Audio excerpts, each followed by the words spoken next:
Hey guys, welcome to another episode of the MVC Youth Podcast. Welcome. And who's on the other end of the line here? Hello, my name is Toby.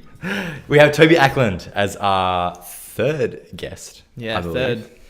And who is Toby Ackland? We'll let you introduce yourself.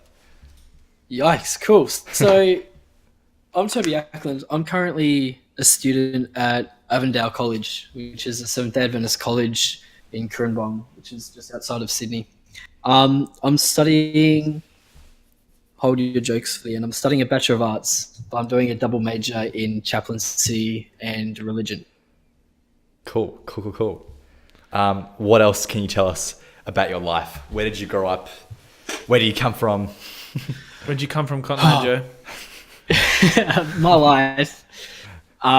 So my father is a pastor, so that involves a lot of traveling and moving around. So I've moved around, went to a few different schools, been to a lot of different churches, and that's kind of how I've grown up. That's my background.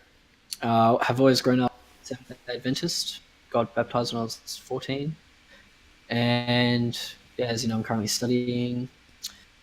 There was a bit there where I was running my own business for a little bit just before I decided, I need to devote my career to God as well.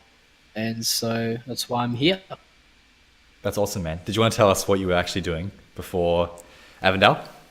Yeah, so for about 3 or 4 years, I was a mobile personal trainer. So I would travel to people's homes in Sydney and train them in their backyard or their living room or the park across the road. And that was really awesome. That was a lot of fun. That was an awesome career that I really loved.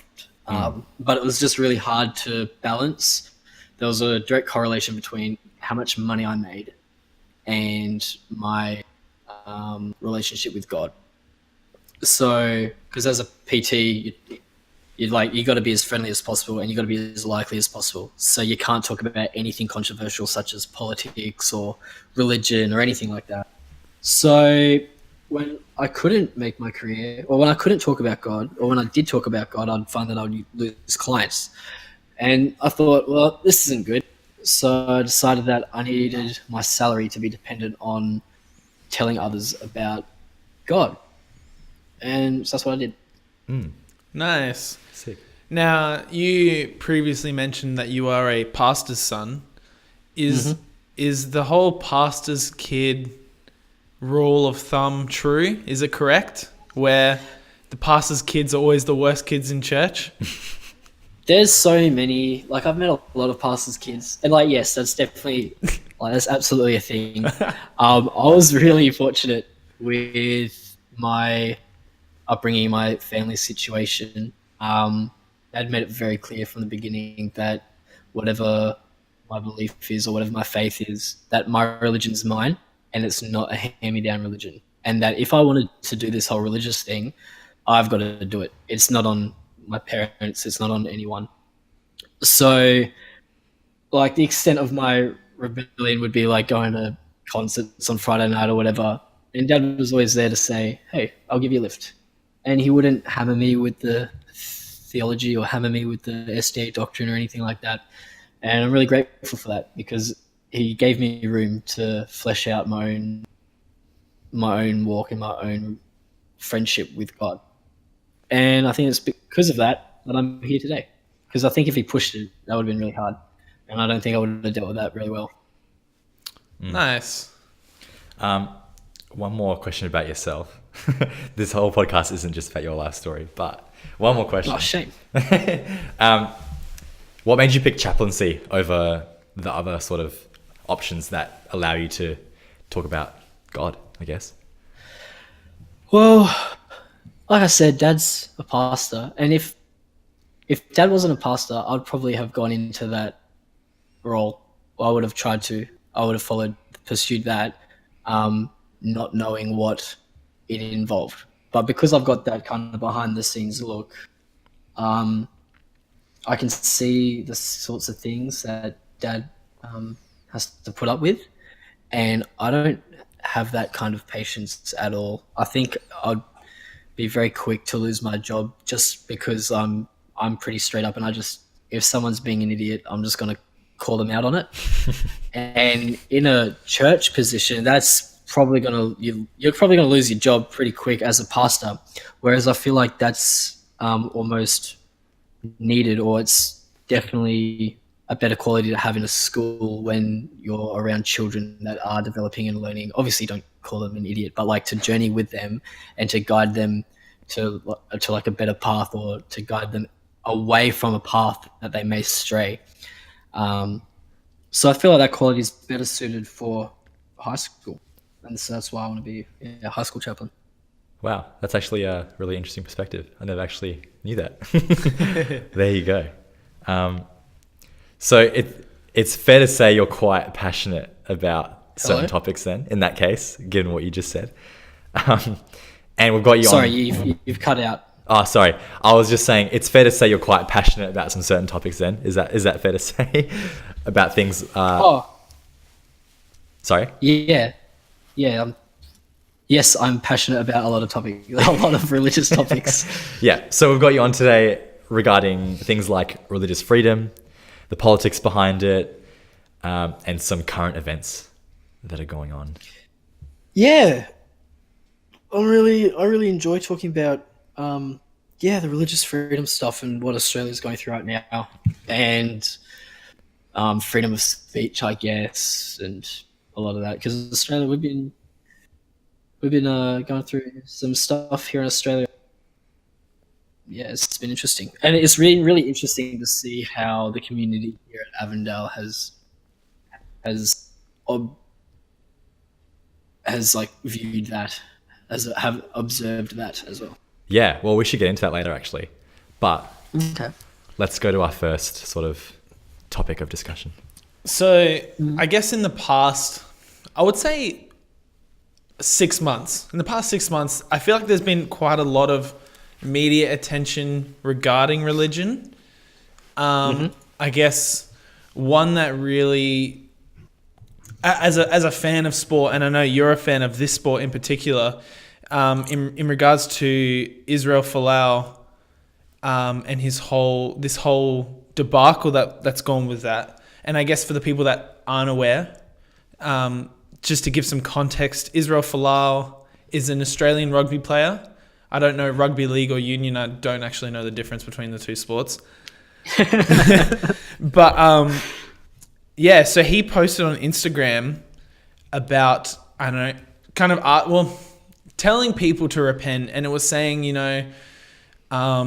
alcoholics, homosexuals, adulterers, all go to hell, repent now. And he caught a lot of flack for that. That is, in my opinion, that was a very big move, a very ambitious move. And yeah, he got into a lot of trouble from the Australian Rugby Board, or whatever the official title is. And so, like, just quickly, what are your thoughts about it? Yeah, well, it's a pretty messy situation. I mean, someone in his position surely shouldn't be making posts and stuff like that. Like, he would have had lawyers and people looking over his contract and stuff, and he would probably have someone that oversees his social media and all that. So how this slipped is like, and how it went through expecting no controversy is beyond me. But so kind of mishandled on Folau's behalf, but also from the rugby board. I mean, they're setting precedent here, and I'm not sure this is precedent that we want to set in any kind of association of sport or of any like caliber, especially here in Australia. So that's the precedent that speaking up and speaking your mind can lose your job. Yep. Yeah. And so to me that's crazy. Like, imagine losing your job over your beliefs. Yeah. And if he acted out maliciously, and if he had acted out maliciously, or if he was displaying like that he was homophobic, or displaying that he was like violently acting out against people that are homosexual, then sure, that's absolutely uncalled for, and that's probably as unchristian as you can get. Yeah. But making a post about it and uploading it, sure, maybe a fine or something, but to completely bar him from the sport, it's pretty. That's a pretty big step. Yeah. I guess my thoughts on that, like you were saying, I agree. Like, I guess the picture that he posted didn't really reflect the love of Jesus. Like, it kind of reminded me of, like, I guess in the late noughties, so like the late 2000s, before the new decade came in, you would see a lot in the media about, like in the US, just like, I think it was the Westboro Baptist Church, and how they were very active against like their hatred for homosexuality specifically. And they do, I guess, protests about how much God hated homosexuals. And like, I'm not saying that's the same thing, but it's on similar levels of distaste, I guess is a nice way to put it. And yeah, I also agree, like Falau could have maybe gone about it a different way. Like, I don't think he would have got in trouble if he was just like, hey, Jesus loves everyone kind of thing. Yeah. Well, that being said, is that his sort of stance, or were his words what he actually believes in? Like, because I don't actually know the exact words he said, but from what you were saying, it was like homosexuals go to hell. Is that right? Yeah, but it wasn't. Yeah. It was like addicts, adulterers. Right. There was a list. There was like 7 or 8 things on there. I can't remember exactly. Yeah, it was like sinners repent, and then listed like a whole bunch of sins, and then was like, if you sin, like, ask for forgiveness or else you'll go to hell. Yeah. And I actually had a interesting discussion with some friends last night. They kind of concluded that, hey, they should just say whatever they want and not get any repercussions. Sorry, completely cut out. I can't hear anything. What was that? Sorry?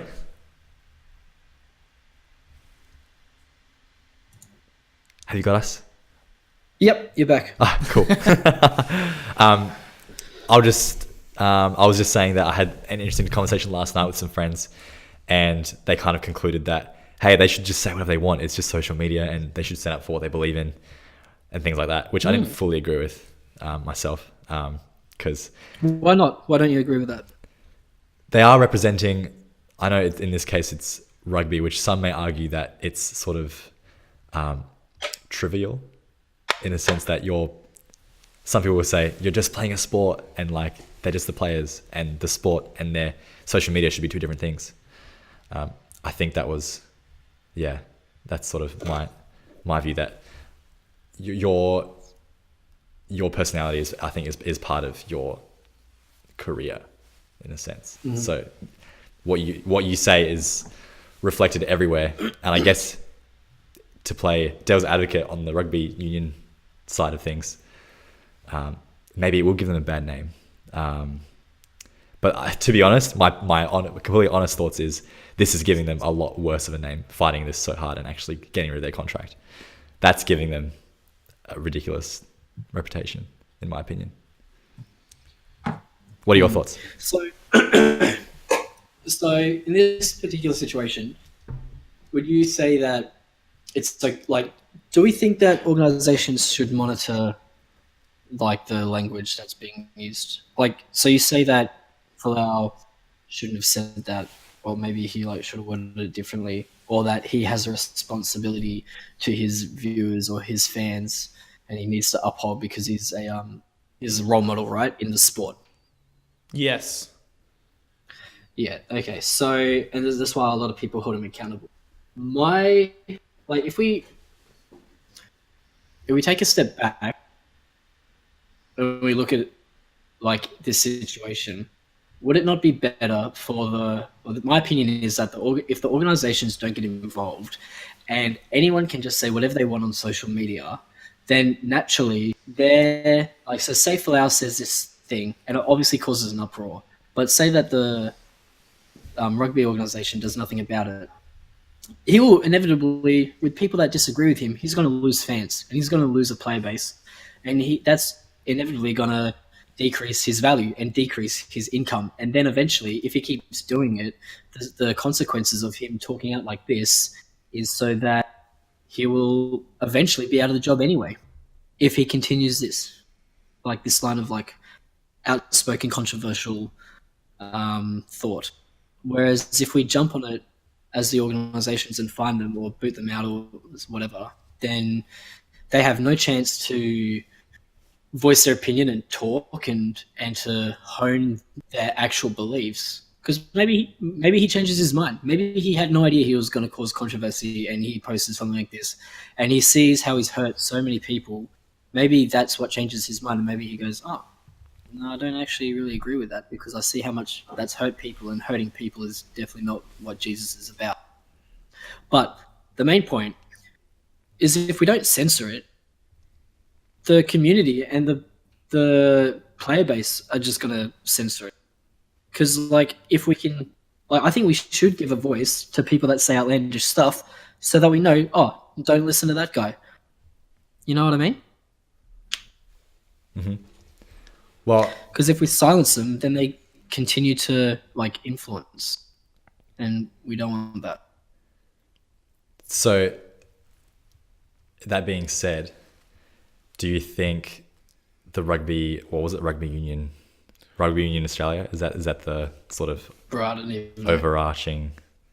The rugby board, the rugby Australian board. That's what I labelled it as. Because league and union, who knows? They're two types of rugby that I don't get. Yeah. Do you think in that case they're voiding his contract is a suitable repercussion of his actions in this situation?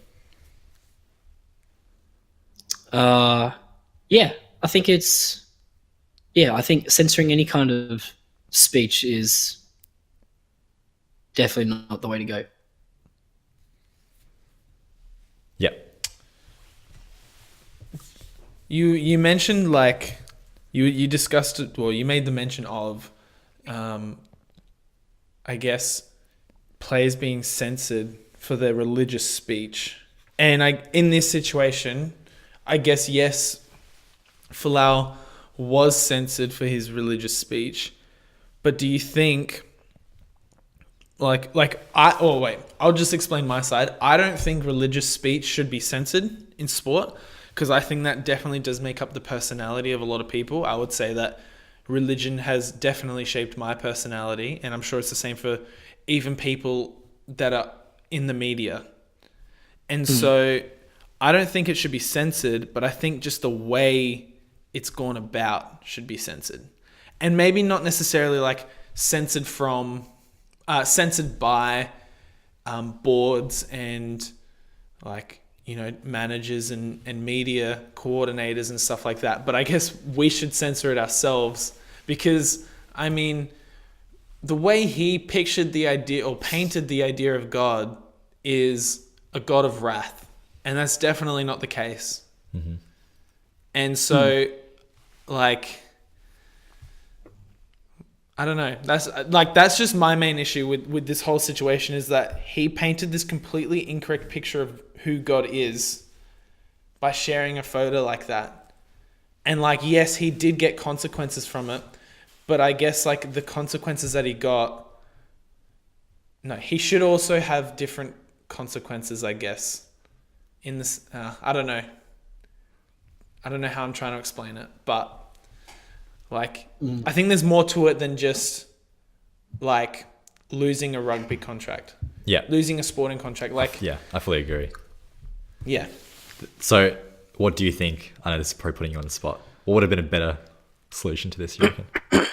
I don't know. I don't know if there was anything. I don't know if there's anything that, like, this rugby board or committee could have done to I guess, to make up for what he posted. I just think he himself should have come to the decision, like, he realized that what he did was wrong. But then again, he may still think what he did was justified, and he thinks what he said was true.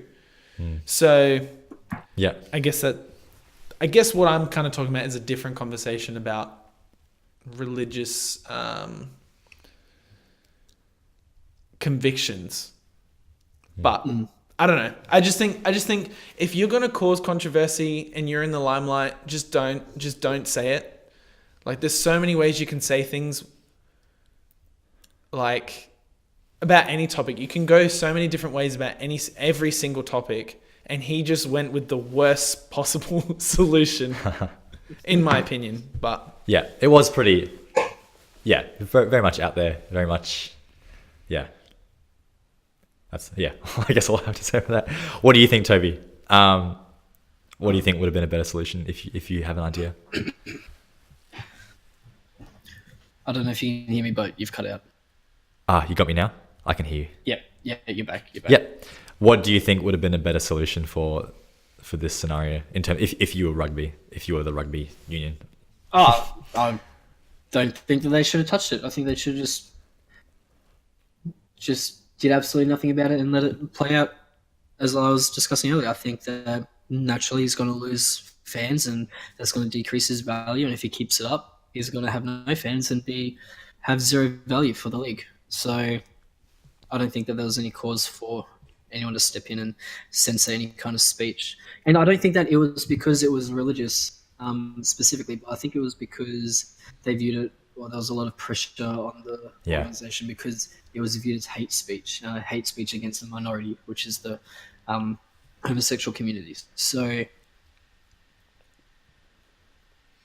I definitely don't think there should have been any consequences. So I don't think there should have been any consequences imposed by the organization. I think the consequences would have just socially formed, and that would have been enough. Yeah. Well, personally, as much as I think the decision that was made is very extreme and ridiculous, I think, from what I know in the past, they've had like a couple games bans for people who act erratically and off the field, or yeah. And they've done that in the past. So if rugby thought that his actions were incredibly negative, like was painting a huge negative picture on their sort of sport, maybe they should have gone about it a different way. Because I guess that's their stance, right? I'm not 100% sure what their reasoning is behind it, but yeah, I think like what you said, hate speech over minority, I think sums it up. So yeah, if they truly believe that, then they should have definitely come up with a different way to solve this, especially since, from what I've heard, he's a good player. Yeah, and it's just crazy how they prioritize, I guess consequences. Like, I saw a meme, and it was, as much as memes are for humor, it was incredibly true. It was like, this player has been done for drugs, gets like a week ban. This player has been done for abusing his wife, like a few months ban. And then compare those things to what Falau did. I mean, of course, all sins are equal, but I mean, he just said he spoke out his views, as I guess doesn't matter how many of us agree or disagree. He's just speaking his mind. And I'm really scared to live in a world where we're no longer able to speak our mind. Yeah. Well, that's a good segue into my next question. Do you think we're heading into the direction of more forced censorship in this regard and religious persecution? Absolutely. Absolutely. Well, I want to talk about specifically, let's just say specifically Australia, because I think Australia's had a pretty good run so far anyway with religious freedom. Do you think, I mean, in general, comparing to the rest of the world, like, we're able to actually worship freely, very much so in comparison to other places in the world. We can, but I don't believe it's written in any, it's not written in anything in Australia. Whereas if you look at America, you have absolute religious freedom and safety to do so. Whereas I don't think we have anything written in any of our legislation here in Australia. It just sort of happens because we're allowed to. Because nothing says that we can't, Yeah, but it's not the law that we're allowed to. Yeah. It is what my extraordinarily limited and naive view of or understanding of it is. Yeah. But if Australia follows the way that the rest of the world's going, yeah, I'm pretty scared for our not only religious freedom but freedom of speech and a whole lot of things. Like I know Sunday law was a big topic a couple of years ago, and Yeah. I don't know. From that conversation seemed to go away. I don't know if you guys have heard anything recently about it, but I guess like one of the Sabbath schools at church, they do the adult lesson, and that discussion. Well, especially when maybe it was over a year ago now, but they were talking about Revelations and looking at all the end times and stuff, and in there Sunday law is mentioned. Excuse me, and I guess like the discussion did come up about Sunday law, and there are places in Europe. I don't know if there's countries a whole, or if it's just like some cities are practicing a day where like nothing is open, and like it's just a day of rest. And can you guess what day that is? Sunday. So like this whole Sunday law thing is, I guess, very small baby steps is slowly coming in, because the government's introducing like on a Sunday no one will work, nothing will be open, it's just time for you to rest and be with your family. When it's like, well, that's what Saturdays is for. That's what Saturdays are for. yeah. So yeah. Well, while we're on this topic, were you going to say something, Toby? Sorry, cut you off. No, this is what Ted's talking about is already taking place in, I believe it's Poland, and I think they have, I think for the next 4 years it's like once a month, and then after that, the next 2 years is going to be twice a month, and then after that span of 2 years, then they're going to enforce it weekly, like once a week. Sorry, it's Sunday law. It's already. Oh wow, I wasn't actually aware of that. Poland bad. No. Oh, sorry, I misunderstood what you said. Well, just quickly. Thank you. Next. While we're on this topic, do you want to give a brief overview as to why Sunday law is an issue for us specifically? If that's something you mean. Okay, Sunday's law is bad because as Seventh-day Adventists, we believe that Saturday is the seventh day and should be kept holy. And if we're forced by law to keep Sunday holy, that goes against one of our fundamental beliefs. Yeah, thanks for that. Actually, before we talk about that, does it matter what day you worship on? Oh. I believe that not necessarily, but I still think that you should keep worship on the Sabbath. Like you should always worship on the Sabbath because it is a day that we set apart and it's a day for rest and a day to spend with God. But I'm not against worshiping other days of the week. So I am all for Bible studies and life groups and even house church in the middle of a week or a weekday or on a Sunday, as long as it's not replacing Sabbath worship. Yeah. And I guess Sunday law would not allow us to do that in that sense.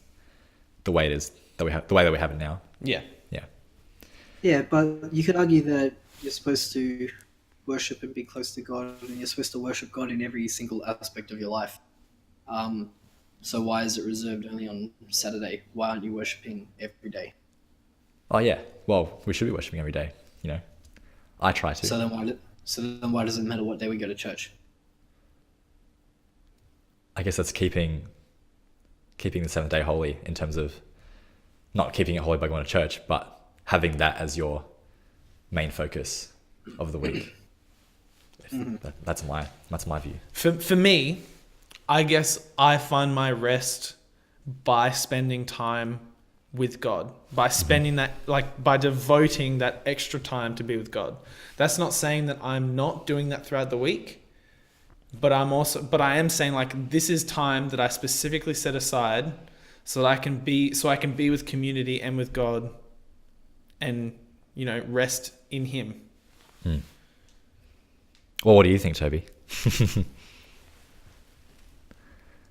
Yeah, well, I think that God's very specific about what He's done and the law that He set out, and He, like, I'm sure there's a science behind it that I can't comprehend. I'm by no means academically inclined sciencely, but I know that like the Earth works on cycles of like 7 days. Like we have our week. What's our week based on? It's not based on cycles of the moon. It's not based on cycles of the sun or the Earth rotation. It's not based on anything apart from we've just always done it. Apart from the fact that God created the Earth in 6 days and blessed the seventh day and made it holy. That's the only reason we adhere to a 7-day week. Like you don't find it anywhere. You don't find it anywhere else, except you do find it in like like farmers and stuff. They'll work the soil for 6 years, and then in their paddocks and stuff, and then they'll always do nothing with the soil on the 7th year. For the entire year, they don't till it, they don't harvest it, they don't do anything with it, and they let it rest because the next following 6 years harvests like way larger yield, and that's kind of unexplainable to me. I wish I knew more about biology and science and stuff, but that kind of stuff's crazy. But we didn't create our calendar off of the cycle, like agricultural cycles. We've had our calendar for like so long. So yeah, I think it's like very clear that Saturday is the 7th day. You can trace that back through the Jewish calendar and all the way back into like the Bible. And there's so many examples of why it's Saturday, not Sunday. You take the creation of the earth, for example. You take Christ's death and resurrection and how that's all laid out and how he physically rested in the tomb on Saturday. And it doesn't... It actually uses terminology. It says Friday and Sabbath and the Sunday. When you trace it right back to its original Greek. Yeah. So, yeah, I think the Bible doesn't make any... it's very clear. And, I think we should absolutely adhere to it for, if no other reason, because God asks us to and tells us it's for our betterment and for our well-being. And there's so many scientific studies that are done now that prove that humans need rest and they need X amount of rest per so many days and all that. So, yeah, it just becomes more evident. Yeah. And so just so we're clear, we are all in agreement, right? Yes. From my understanding. Yes. Cool. Yeah. Shall we move on to our next topic? Yeah, so I guess, we've discussed religious freedoms. What are your thoughts on, I know before the election, Labor were trying to pass a religious discrimination bill. I think that was the phrase. I think that's what it was called. It was called the Religious Discrimination Bill. And what that bill, the main point I guess that really applies to us, or from what I can remember, is that one thing was schools were not able to turn down students who identified as homosexuals, and another thing was schools were no longer able to hire off of religious preference. So it was more of a Seventh-day Adventist school, you had to hire a person who was more qualified for the job, even if they weren't Seventh-day Adventist, compared to someone who was less qualified but was Seventh-day Adventist. Mm-hmm. So, what do you think of it? The bill's not going to get passed anymore, I assume, unless Liberal decide to change their minds. Mm-hmm. But yeah, what are your thoughts on it? My thoughts. Well, I'm not going to lie to you guys. I know absolutely nothing about this bill, but my thoughts on the hiring and acceptance, or the mandatory acceptance of specific individuals into schools and the hiring criteria. I'm a firm believer in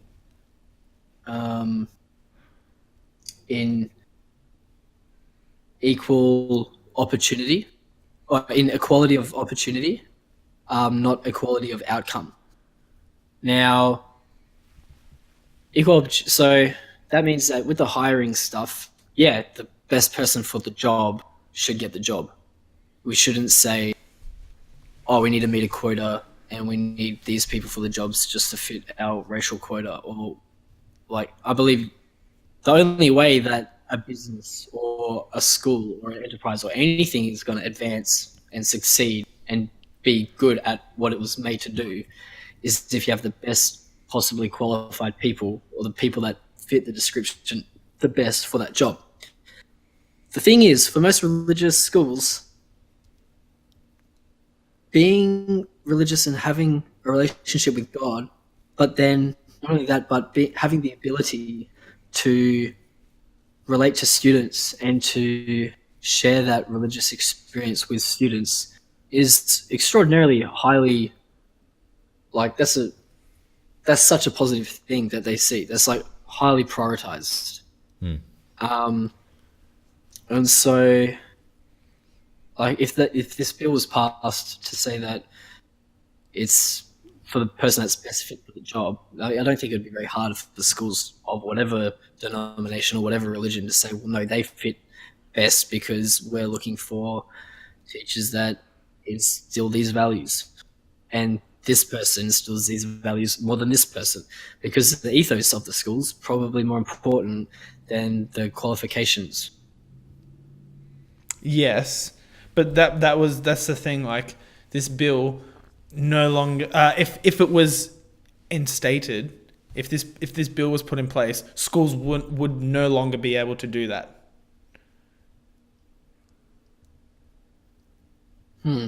So let's say you have But who sets the criteria for what schools employ on? I guess like you make a good point, but I think if a person weren't to be hired, and they believe that they weren't hired just because they were not religious, or like if they went to a Catholic school and they weren't hired because they weren't Catholic, they could go to the government or go somewhere and be like, this school didn't hire me because I do not follow the same religion as them. And then they'd be like, right. And then I don't know what the consequences were, but I think like, yeah, you just get in a lot of trouble. I don't know the consequences exactly, but Well, I know that recently. Oh, sorry, continue. oh, I was kind of just finishing up there. Yeah. I'm so sorry to cut you off. No, you're fine. Because I know a lot of schools. Well, I know. I'm not going to name any names, but I know some Seventh-day Adventist schools, high schools and primary schools. They've hired to the best academically, like, minded, or the best, like, their resume is the best academically, and they've run into like problems that like are just inconceivable. Even though they are technically the best for the job, like the best suit for the job, and they weren't religious.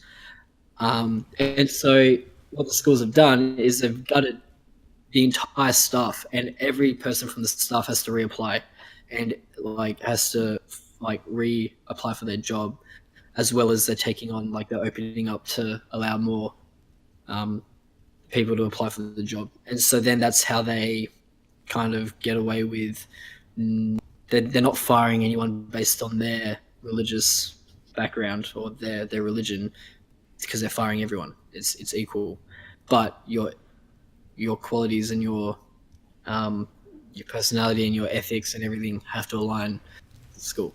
Yeah. In saying that, my absolute favorite teachers and the teachers that I got along with the best in high school were non-religious, and it was really sad because I feel like the non-religious teachers had a better moral compass and were ethically grounded better than a lot of the religious teachers. So I think in that situation, there's still an opportunity for a non-religious teacher to obtain a job in a religious school based on the merits of their like their qualities and their ethics. Just because they might not be religious Yeah. doesn't mean that they're not like still a good person that can journey with students and teach them and journey with them through whatever walk it is. I think it was because they were very open-minded. Yeah. And I guess that's the point. Like, they want to hire because of who they are as a person. And it just depends. But then it comes down to whether they tick the box of if they're Christian or not. Yeah. And I guess it comes down to like any industry. If we forget about schooling and if we forget about even religion for a second, like if a company's hiring and they want you to fit a certain culture, then I guess they should be allowed to go for that. They should be allowed to go for the person that, hey, this person suits us best, given their qualifications and I guess culture. I don't know if you guys agree with me on that, but yeah, that's what I think. I just want to put just a disclaimer out. The point of this discussion is not that we don't believe that people who aren't religious shouldn't be in our schools. It's the fact that, yeah, like Toby was saying, you want staff, you want teachers and other staff members, a part of your faculty that uphold the values and ethos of the church. Yeah. And as Toby did mention, like I do agree with the fact that like you can have teachers who may not necessarily be religious, but hold a certain level of spirituality that can fit within the school. But that being said, like my work, we definitely have staff members that aren't religious, and like we obviously invite them with open arms, and we still love them and still care for them. So, I mean, it's nothing against non-religious teachers. That's not the point we're trying to make. Yeah. Oh yeah. For anyone listening, anything that I say, that's completely my view and not the view of either Paul or Theodore or the podcast. So don't like pound them if I say something dumb that you don't agree with. Yeah, maybe we should have this at the beginning. Just like, guys, these are our views. Yeah, but like that's our really personal important. views. Like that's really important because these conversations need to be had. Like you need to have conversations with opinions that may not be the same as yours. Like we say this.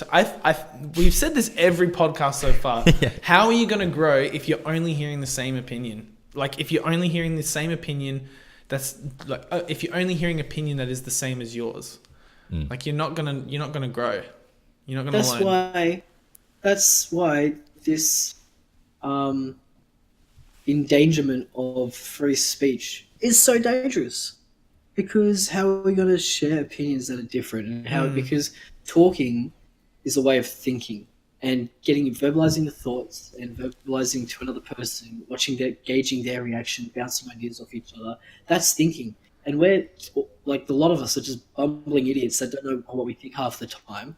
And so how are we supposed to develop our thought if we can't start anywhere? And we can't like sound off people, we can't say things, and our speech is restricted to whatever standard. And who sets the standard, by the way? Oh, that's a completely different. Yeah, 100%. So just, I guess, unless you guys have more thoughts on that sort of that law that Labour was trying to pass, I guess I actually have one more question for you guys. Yeah. Do you think it's fair for the religious schools to turn away non-Christian potential employees just because of the fact that maybe there might be a risk in the future of maybe not upholding the values of the school? Well, I mean, if you are to apply for a job at a school, so just for the sake of this scenario, you apply for a job at a Seventh-day Adventist school. You may not be religious, but you still need to uphold, like you need to at least portray that you uphold the values of the Seventh-day Adventist Church. So, just a little side story. There was a prac student who came to my work last year. And so once a week, every Wednesday, the junior primary and then the upper primary and the high school would all have their own chapel or like combined worship session. And so they go down to the church and they'd sing some songs and they'd listen to a story from the school chaplain. Now, one of these prac teachers said to their mentor teacher, they were like, no, I'm not going down to the church because I don't believe that. That is not okay. Like, you are meant to be molding these children. And if like parents have sent their children to this school, and a lot of non-religious parents send their children to these schools because they like the morals and like the spirituality part of it. Imagine selecting a religious school just to not partake in the Yeah, exactly. It's so ridiculous. Imagine selecting a school to do your prac at and then not adhering to the... And that was the thing. She got in a lot of trouble for it because she was like, just look, pick a different school. Yeah, if you're not gonna partake in this, like, then you shouldn't be here. Like, as a teacher, that is a job. That is a part of your job. Is being a part of the community. Is it unfair? I think potentially there's room for it to be unfair on the students. For example, if I had like this mint like PE teacher and like they were like awesome, they were on top of it, and I was getting the best grades I was ever getting because they just connected with the students perfectly. And then years 8, 9, 10, 11, build this rapport with this teacher and absolutely acing my exams, acing the team sports and everything. And then they get replaced because they're not Christian, they're not Seventh-day Adventist, they're not religious in any way. And they get replaced by some dumb dog fresh out of university or college graduate student, and that absolutely ruins your year 12 experience and your grades go down the drain. Now that didn't happen to me, but that could happen. And that could happen with any of the subjects, and that could happen with any of the teachers. Yeah. And I think that the person that suffers the most, it sucks for the teacher that gets replaced. But if they've been hired and if they're a teacher, chances are they can get hired like somewhere else again. And like, it's rough to say, but like if you've got experience and like you're already in the field, chances are you can get rehired. But you only get year 12 once. That's right. So, yeah. Yeah. And if you're like really aiming for like, that high as ATAR because you need to get into some ridiculously smart field, then yeah, it's just rough. Yeah, it's definitely a fine line situation. Like, I don't necessarily think. This is something that like I'm still struggling with. It's like you don't want to replace teachers that you really enjoyed, but like at the same time you still want your school and your staff to uphold the values of the church. And so it's definitely a hard, like the more I think about it, the more I can't come to an answer. But I guess in that situation, you really, you want a staff member that can definitely handle, or that definitely knows what they're doing based on their experience. And yeah, it's like they shouldn't be replaced, but yeah, I don't know. If the staff member is like I said before, if the staff member is holding the values of the school and the church, then I think there is no need to replace them. And I think it would be super unfair if a teacher in that scenario got replaced while they were maybe upholding the values of the church, but they didn't tick the box of, yes, I'm a Christian. Yeah. That would be super But then unfair, again, in my opinion. That's definitely the truth. But like at the end of the day, good grades, don't get you into heaven. Whereas at least staff that love you and that journey with you through your religious experience, at least they can create an opportunity for the Holy Spirit to move in the life of a young individual. Yeah. Whereas I don't see grades doing that. Yeah. You saying it like that, it definitely does remind me of teachers that I had in high school that would, I wasn't always the best kid, and Amen. I wasn't always the best kid, but the staff that were religious were the ones that always cared about me, were the ones that were always trying to help me better myself and encourage me to live more spiritually. Mm-hmm. Yeah. And I guess that's something that's hard to, simulate if you don't really follow it or believe in it. Yeah, bro, I'm the person I am today because of the disciplinary committee, not because of any of the stuff that I learned in any units or any subjects. That's the truth. Mm. Yeah. And just on what you were saying before about students not wanting to be a part of the religious things at schools here. Or anyway, we've had students come in to while we were students, and they were all like, I didn't think that the school would be so religious, and I'm not religious. I'm like, well, sorry, I love Jesus. So this is where you've come.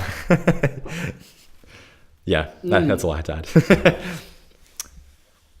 Yeah. So then how do you journey with those people in a way that's not going to, they're not going to leave the school with a bad taste in their mouth?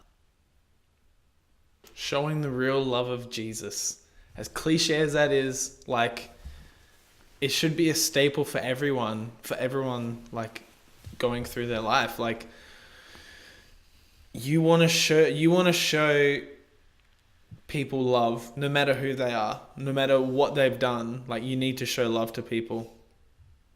And so that is the best way to witness. So if you have a guy or a girl, doesn't really matter, that comes to your school who isn't religious, and I guess you could say they're quite anti-religion, so anti-theist, showing them love is probably the best way to be is the quickest way to change someone's mind about the church, in my opinion. A lot of people have preconceived ideas they're all by the book and a bunch of losers that, judge me because I got expelled from my last school for smoking or being drunk on campus and stuff like that. And it's no, we love you, who you are.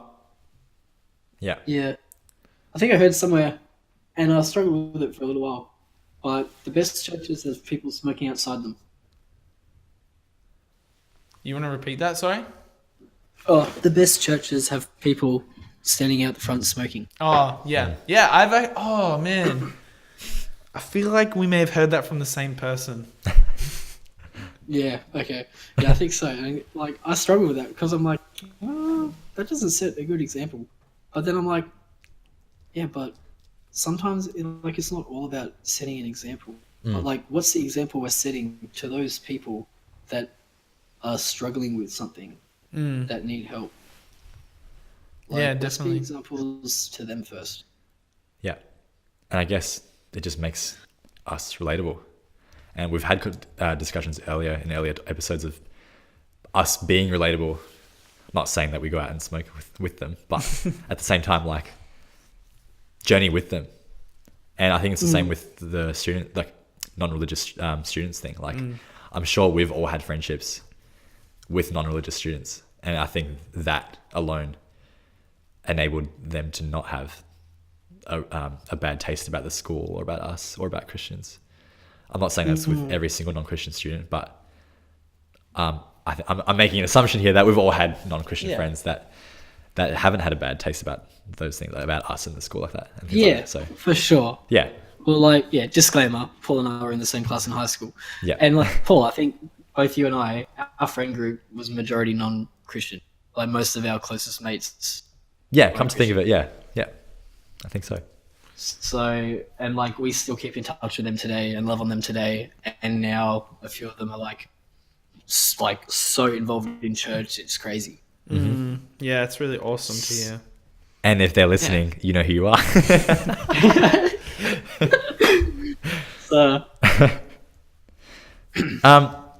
let's move on towards the more broader sense about religious freedom and the more broader discussion about that sort of realm. What do you think are the potential future dangers of religious freedom, particularly in Australia? Now, I know that seems like a very maybe like obvious question to answer if you think it's like going negatively, but what do you think? I guess maybe I could reword the question. What do you think will happen? What do you think will happen next and further down the track if we are being censored more and more? If that makes sense. Oh,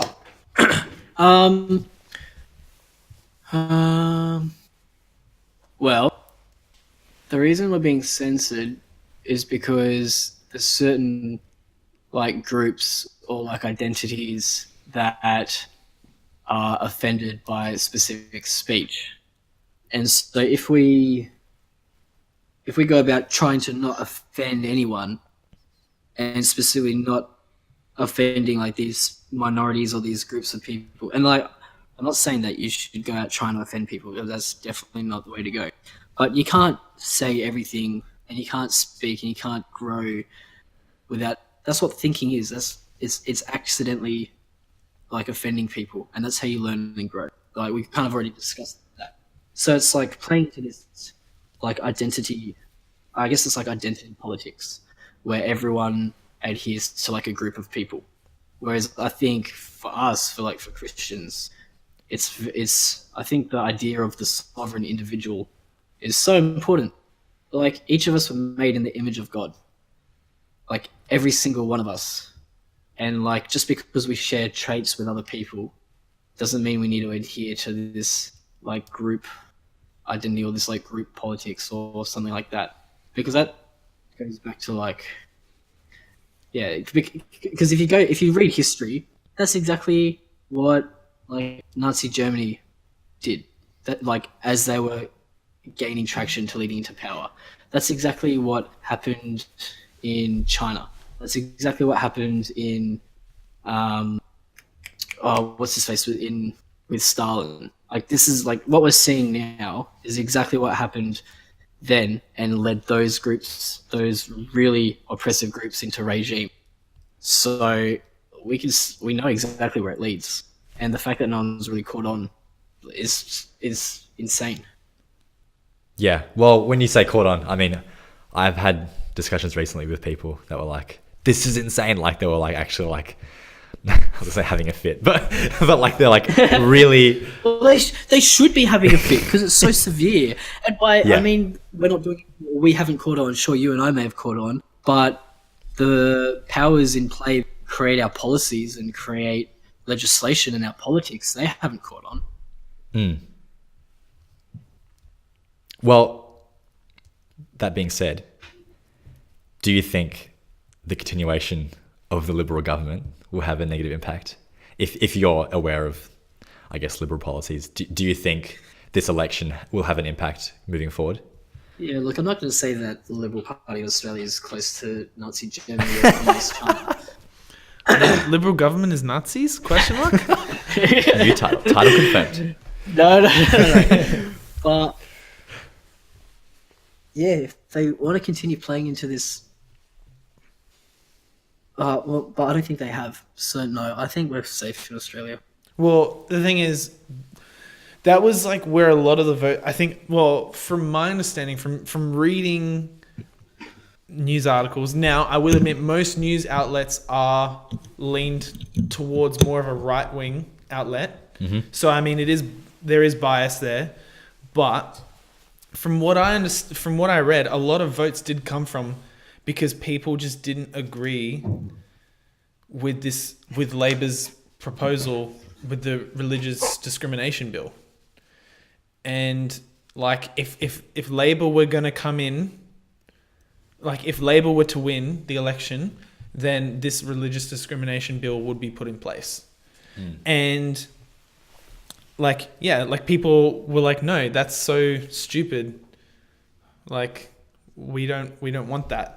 Even quite a few non-religious people thought that as well. So, I mean, yeah, I was actually talking. Yeah, you go. Oh no, I wasn't saying anything. Go on.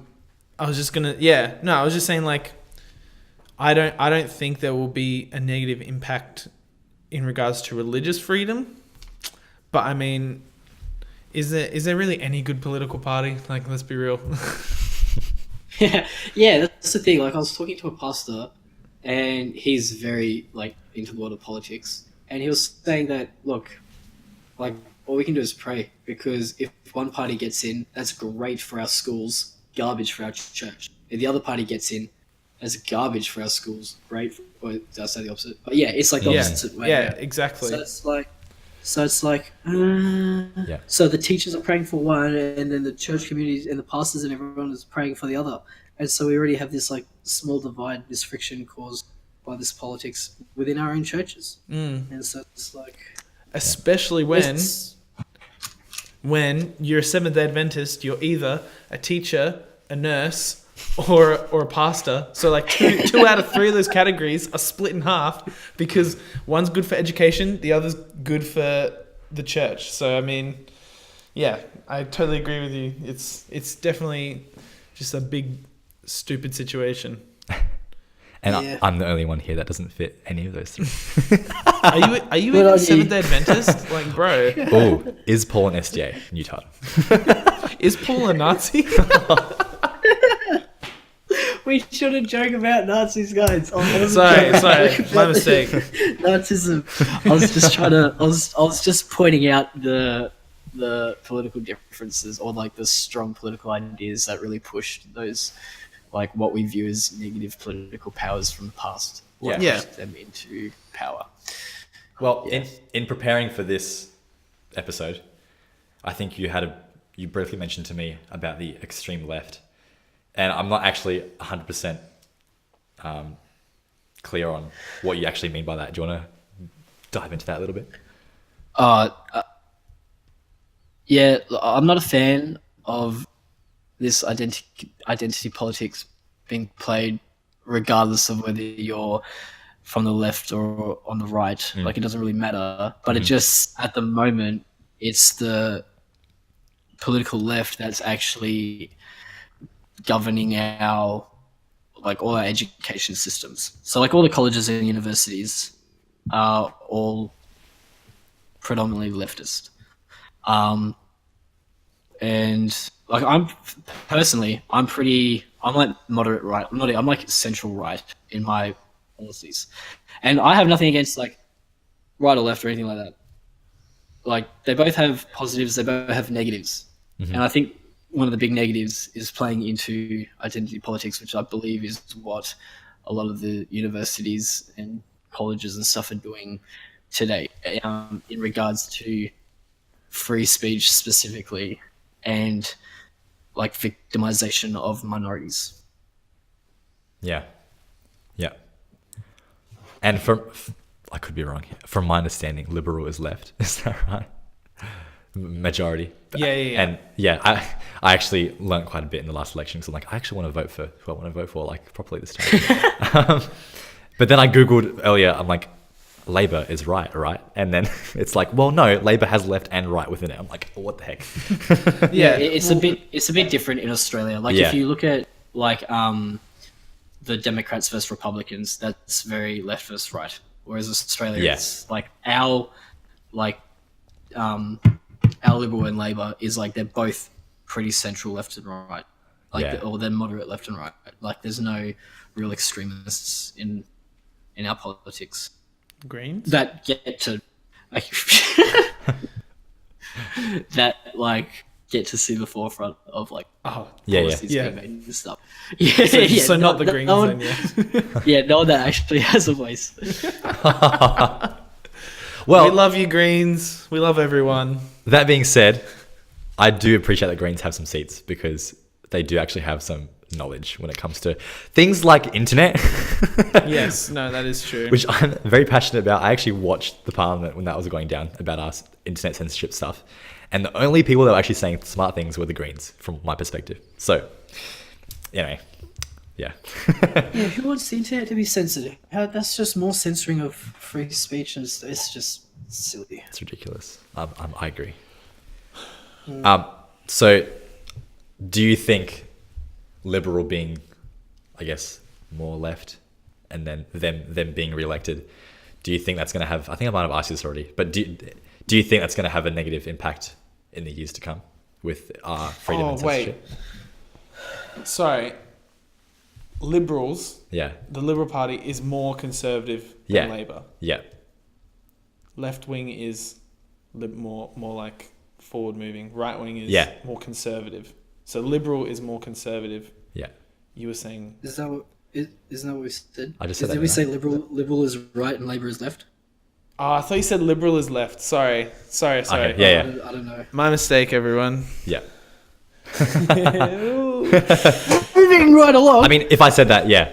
If liberal's right. Yeah. Anyway, so Edit that out, Paul. Do I think that Australia is in any sort of crisis in terms of politics? I mean, not really. Not in that perspective. I think we have a larger, Bigger Whatever. fish to fry.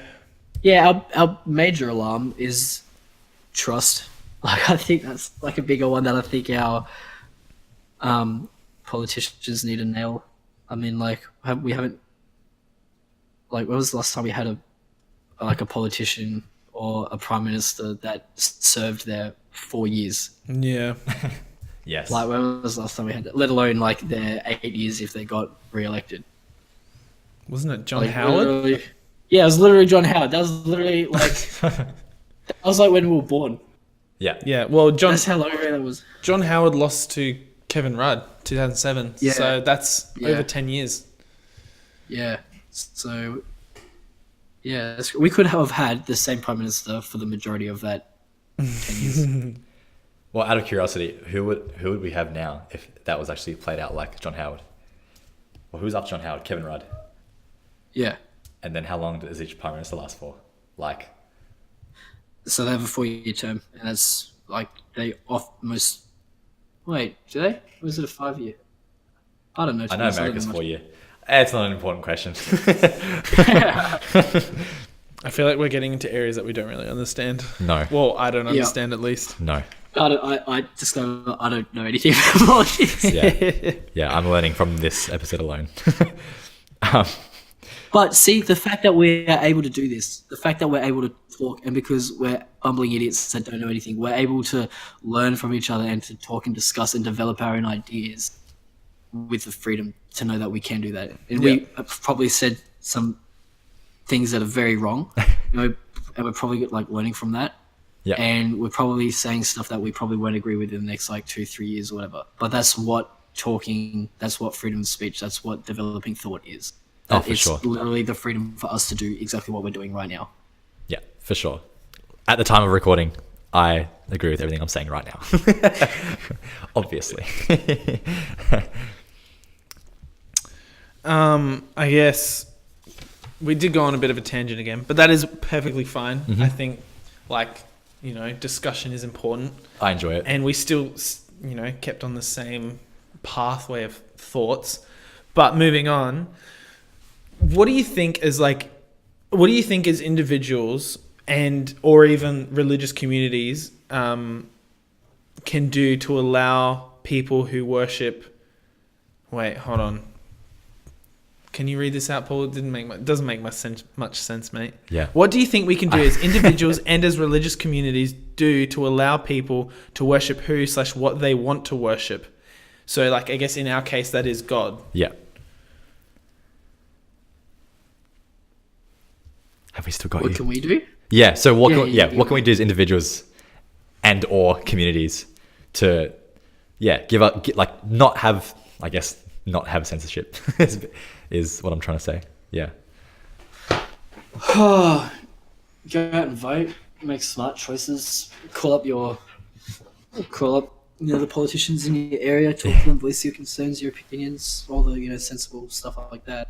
But I also think having a voice in your community, so having a voice in your church, having a voice in your school, having a voice at your university or college or wherever it is that you dwell, wherever it is most of your time is spent.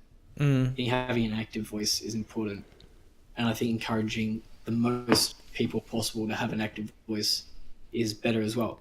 Because if you get an accumulation of lots of people, like if you've got 1 or 2 people saying what they want and getting what they want all the time, then the church is going to be perfectly fit for them, but not for like everyone. Whereas Yep. if you can encourage a lot of people to voice what they want, then you can get a church that's like accurately represented by the people of that church, or that school, or that university, or whatever it is that you may be. So I think it's gathering all the ideas and getting opinions of everybody. And I know that's a very like democracy kind of outlook on it, but yeah, I think the more voices that you have, the better. The better, like the more accurate data you have, and then you're not just doing what the loud minority want. You're actually able to put in place a system that's beneficial for, the quiet majority. Yeah.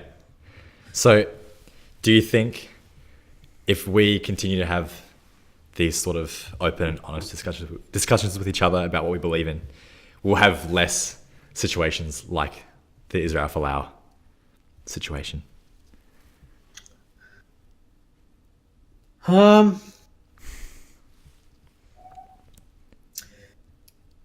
Look, eventually, if we keep having these open discussions, and if say our entire generation, a miracle it would be, say our entire generation said they were open to having conflicting discussions, to understand deeper, to have an open mind, to learn from everyone, and to, really have an open mind about everything and to develop their thought.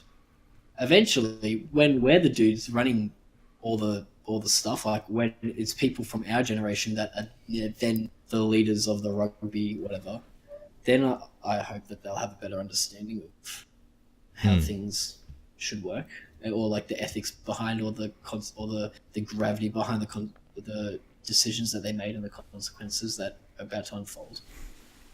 Because that creates an opportunity for you to think about not just the possibilities of, say, the idea you put forward goes right, and you think, wow, there's so much potential in that idea. I think that's not wisdom. Wisdom is suggesting an idea, knowing the full weight of the consequences of what could absolutely possibly go wrong, and what's everything that could go wrong with that idea, and knowing that it's still beneficial to put that forward.